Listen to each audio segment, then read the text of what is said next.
Bom, nós vimos alguns jeitos não muito adaptativos de lidar com as emoções. Agora eu vou trazer algumas estratégias que são adaptativas, que trazem um resultado legal diante das nossas emoções. Então, uma das primeiras seria o realismo emocional versus o perfeccionismo emocional. Realismo emocional é entender que toda a gama de emoções fazem parte da vida. Parece meio óbvio quando a gente é experiente, né? Quando a gente já tem uma trajetória de vida aí, mas para os mais jovens talvez nem tanto, né? A gente sabe que as pessoas que a gente ama vão morrer, a gente sabe que nós muito provavelmente teremos alguma desilusão amorosa em algum momento da nossa vida, a gente sabe que nem sempre ou algumas vezes as coisas não vão sair do jeito que a gente espera. E diante de tudo isso, a gente fica triste, com medo, com raiva, preocupado, enfim. Então a gente sabe que a vida não é feita só de emoções positivas, lindas e agradáveis. Embora aqueles coaches das redes sociais nos digam que a vida é linda, maravilhosa e a gente pode ser quem a gente quiser all the time. Não é assim, a gente sabe. Então, realismo emocional é justamente saber que a vida vai ter bons momentos, momentos agradáveis e felizes, momentos difíceis, momentos nebulosos. E aí, diante dessa compreensão, a gente aceita, a gente abre espaço para que todas as emoções apareçam. Uma segunda estratégia é a ideia de que as decepções são inevitáveis. Eu costumo dizer que quanto mais próximo alguém é da gente, mais essa pessoa vai nos decepcionar, mais essa pessoa vai nos ferir. Por quê? Justamente porque ela está ali próxima, né? Então, quando você, por exemplo, tem um relacionamento pouco próximo, a gente tem que ser mais polido, cuidar nas palavras, pensar um pouquinho na forma como a gente age. Quanto mais próximo, quanto mais íntimo, mais nós somos nós mesmos. E aí é natural que a gente vá ferir o outro em algum momento. Então, aprender a nos recuperar da frustração, da decepção e aí também aprender a perdoar, né? É claro que tem um monte de coisas envolvidas ali. Eu não tô falando necessariamente de subjugação, de autossacrifício, de fazer pelo outro, de compreender o tempo todo, mas eu tô falando de entender que as relações, elas trazem decepção, feridas, e a gente precisa aprender a superar isso. Bem como a gente precisa aprender a olhar para uma determinada relação quando ela traz essas emoções desagradáveis com muita frequência ou com muita intensidade. Aí é um sinal de alerta. Mas olhando para a relação, entendendo que ela vai ser nutritiva, que ela vai trazer afeto positivo, que a pessoa vai me transmitir amor, que nós vamos ter momento de risada, de alegria, de contentamento, de satisfação, mas que também a gente vai se sentir triste, a gente vai ficar irritada, a gente vai ficar com raiva. Então, entender que a amplitude de emoções faz parte da vida e das relações. O que a gente precisa refletir é frequência e intensidade. Desconforto construtivo para atingir objetivos valorizados. Ou seja, eu costumo dizer que eu amo o que eu faço, que eu sou apaixonada pela psicologia, eu sou apaixonada pela minha profissão. Mas isso não significa que em algum momento não vai ser difícil, não vai ser ruim, não vai ter conflitos.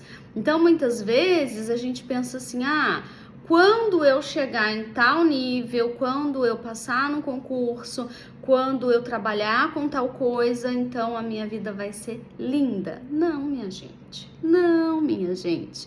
Então, o desconforto construtivo, ele envolve a ideia de que mesmo estando com as pessoas que a gente ama, mesmo estando no nosso lugar seguro, mesmo fazendo um trabalho que a gente gosta, em algum momento a gente vai sentir desconforto. Porque senão a gente não vai parar em lugar nenhum.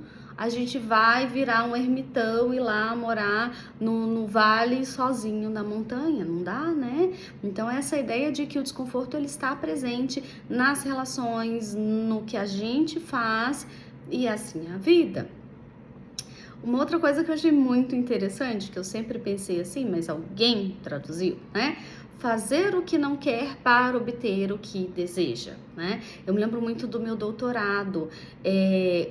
Eu tinha que viajar 800 quilômetros toda semana e eu ia lá, era um programa de pós-graduação de excelência, e eu vi os meus colegas que não trabalhavam, que tinham bolsa e viviam exclusivamente para os estudos e para as publicações, e eu me sentia muito mal, porque além de viajar 800 quilômetros para ir e para voltar, eu ainda atendia na clínica, eu ainda dava aula na faculdade e eu me sentia mal.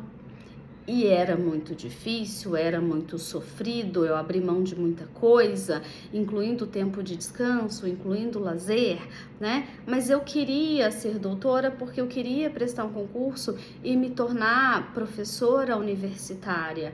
Então aquilo era importante para mim. Aquele desconforto, aquelas viagens, aquelas horas que eu deixava de estar com as pessoas que eu amo, deixava de fazer aquilo que era importante para mim, inclusive deixava de ganhar dinheiro, né? Por quê? Porque eu almejava algo maior. Então, muitas vezes a gente faz algo que a gente não quer para obter aquilo que a gente deseja. Imperfeição bem-sucedida.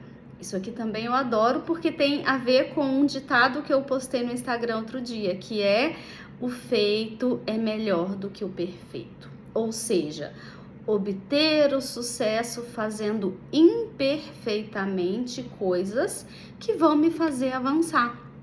Porque muitas vezes a gente gasta tanto tempo elaborando, pensando, planejando e tentando fazer perfeitamente, que eu acabo não saindo do lugar. Que eu vejo que eu vou ter que regravar o vídeo porque houve um barulho ali no meio, houve uma falha, ou eu demorei para lembrar uma palavra. Não, dá para ir do jeito que tá, talvez com algum ruído de fundo mesmo, porque eu prefiro fazer assim e entregar do que eu prefiro não fazer. Então, entregar imperfeitamente, desde que esteja minimamente num padrão aceitável, dentro daquilo que eu acredito, e tolerar essa imperfeição. Uma satisfação flexível, o que lá na psicologia positiva eles vão falar do satisfying, ou seja, eu me tornar satisfeito com inúmeros níveis, gradações de resultados, porque às vezes a gente só se sente bem, feliz, contentável, não, essa palavra não existe. O contentamento, eu só sinto que, ok, agora estou satisfeito se eu atingir um patamar X, né? Então, o meu piquenique vai ser perfeito se todas as pessoas estiverem felizes, se todo mundo gostar da comida, se não tiver formiga, se não tiver pernilongo.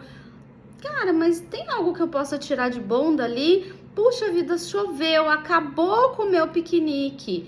Tá, mas teve um momento que foi legal, que foi agradável, que foi prazeroso. Então, às vezes a gente só se sente satisfeito se uma determinada situação atinge aquele nosso determinado nível de exigência. E a gente se frustra tanto na vida. E aí, quando eu começo a olhar e falo, não, foi legal por isso, foi legal por aquilo, não foi do jeito que eu esperava, mas talvez possa até ter sido diferente num sentido positivo, enfim, então esse contentamento com diferentes níveis, nuances de resultados. Espero que vocês tenham gostado dessas estratégias que a gente trabalhou nesse vídeo de hoje e até o nosso próximo vídeo.